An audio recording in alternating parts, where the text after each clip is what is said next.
السلام علیکم۔ آئیے آج ہم جانتے ہیں ایک ایسے شخص کے واقعے کے بارے میں جس کو وضو کرنا اور نماز پڑھنا بھی نہیں آتا تھا۔ اس کی موت حرم شریف میں ہوئی، وہ بھی سجدے کی حالت میں ہوئی۔ اللہ اکبر۔ پورا واقعہ ضرور سنیں۔ ایسے ہی واقعات کو جاننے کے لیے ہمارے چینل کو بھی سبسکرائب کریں۔ مصر میں ایک آدمی نے عمرہ کرنے کا فیصلہ کیا۔ چلیے میں آپ کو اسی کے لفظوں میں یہ واقعہ سناتی ہوں۔ میں نے عمرہ کرنے کا فیصلہ کیا۔ اس دوران مجھے خواب میں ایک اجنبی آدمی دکھا۔ اس نے مجھ سے کہا اپنے پڑوسی کو عمرہ کرانے اپنے ساتھ لے جاؤ۔ صبح میں نے سوچا خواب ہے، مگر دوبارہ پھر سے مجھے وہی خواب دکھا۔ اس آدمی نے دوبارہ مجھے کہا اپنے پڑوسی کو اپنے ساتھ عمرہ کرنے لے جاؤ۔ میں الجھن میں پڑ گیا۔ میں نے خواب کی تعبیر بتانے والے کو تلاش کیا۔ اس نے خواب سن کر کہا کہ اگر تیسری بار بھی یہی خواب دکھے تو تم اس پر عمل کرو۔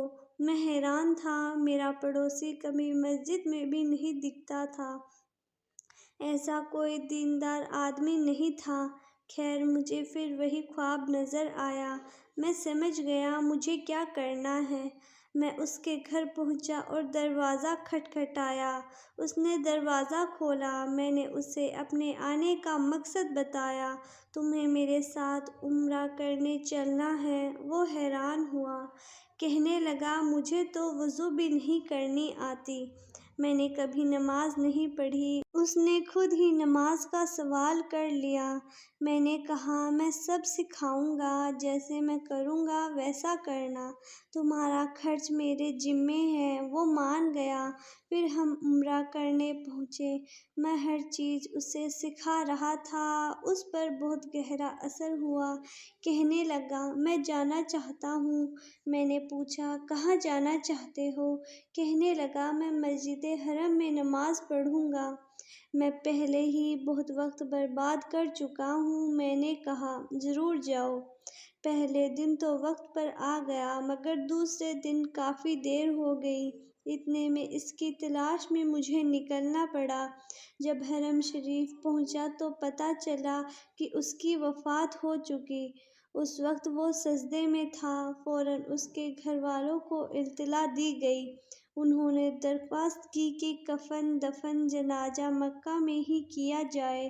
سبحان اللہ، میرے دماغ میں یہ واقعہ بس گیا۔ عجیب حالت مجھے بار بار یاد آ رہی تھی۔ ایسا کیوں ہوا؟ کیا وجہ ہے اس کی؟ اس آدمی کی زندگی کے بارے میں کچھ نہیں جانتا۔ آخر کار میں نے کچھ تحقیقات کرنے کی سوچی۔ میں اس کے گھر والوں کے پاس گیا۔ میں نے پوچھا بہن، میں آپ کے شوہر کے پاس آیا تھا ایک خواب دیکھ کر، جس کا مطلب تھا انہیں اپنے ساتھ عمرہ پر لے جاؤں، لیکن ان کے حالات کے بارے میں مجھے کچھ اندازہ نہیں تھا۔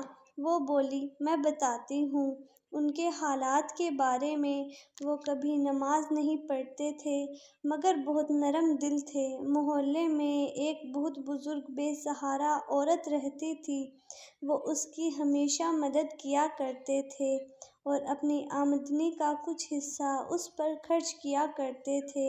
وہ بزرگ انہیں ہمیشہ ایک ہی دعا دیا کرتی تھی، جا بیٹا، اللہ تیرا خاتمہ خیر پر کرے۔ میں نے اسے ہمیشہ یہ دعا دیتے ہوئے سنا۔ وہ کہتی تھی میرے پاس لوٹانے کو کچھ نہیں سوائے اس کی کہ میں تمہارے لیے خاتمہ بالخیر کی دعا کروں۔ اللہ اکبر، اللہ انہیں قبول کرے، آمین۔ مجھے اس حدیث کا معنی آج سمجھ آیا۔ رسول اللہ صلی اللہ علیہ وسلم نے فرمایا تم میں سے ایک شخص دوزخ والوں سے کام کرتا رہتا ہے، اور جب اس کے اور دوزخ کے بیچ صرف ایک بالشت کا فاصلہ، ایک ہاتھ کا فاصلہ باقی رہ جاتا ہے تو اس کی تقدیر اس پر غالب آتی ہے اور وہ جنت والوں کے جیسے کام کرتا رہتا ہے، اور جب اس کے اور جنت کے بیچ ایک ہاتھ کا فاصلہ باقی رہ جاتا ہے تو تقدیر اس پر غالب آتی ہے اور وہ دوزخ والوں کے کام کرنے لگتا ہے اور دوزخ میں جاتا ہے۔ اس واقعے کو بیان کرنے کا مقصد یہ نہیں کہ آخری عمر میں نیک کام کریں گے، کیونکہ اس کی عمر کوئی بڑھاپا نہیں تھا اور اسے اندازہ نہیں تھا کہ وہ مرنے والا ہے، تب اس نے نیک کام کرنا شروع کر دیے۔ یہ اللہ کی قدرت ہے، اسی لیے ہم اپنی آخری وقت کا انتظار نہ کریں، کیونکہ ہماری موت کا وقت اللہ کے سوا کوئی نہیں جانتا۔ یقیناً اللہ کس نیکی کے بدلے ہدایت پر خاتمہ کرے کوئی نہیں جانتا، اور یہ بھی غیب کا معاملہ ہے کہ ہمارا خاتمہ خیر پر ہو، لیکن اللہ کی ذات سے امید رکھی جائے اور کثرت سے دعا کی جائے، زیادہ سے زیادہ نیک اعمال کیے جائیں۔ اللہ کس عمل کو پسند فرمائے اور ہدایت میں اضافہ کرے، اپنے ایمان کی حفاظت کریں اور تب اللہ سے خیر کی دعا کریں اور امید رکھیں۔ رسول اللہ صلی اللہ علیہ وسلم نے فرمایا، دعا کے سوا تقدیر کو کوئی چیز نہیں لوٹا سکتی اور نیکی کے سوا کوئی چیز عمر میں اضافہ نہیں کر سکتی، اسی لیے مایوس بھی نہیں ہونا ہے۔ قرآن میں اللہ فرماتا ہے کہ اللہ جو چاہتا ہے مٹا دیتا ہے اور جس چیز کو چاہتا ہے کامیاب رکھتا ہے۔ اور چھوٹے سے چھوٹے گناہ سے بھی بچنے کی کوشش کریں، استغفار کرتے رہیں اور اپنی نیکیوں پر تکبر نہ کریں، کیونکہ معاملہ اس کے الٹ بھی ہو سکتا ہے۔ کس گناہ پر اللہ ناراض ہو جائے، تمام عمر ہم نے نیک کام کرتے رہے اور خاتمہ گناہ یا کفر یا شرک پر ہو جائے۔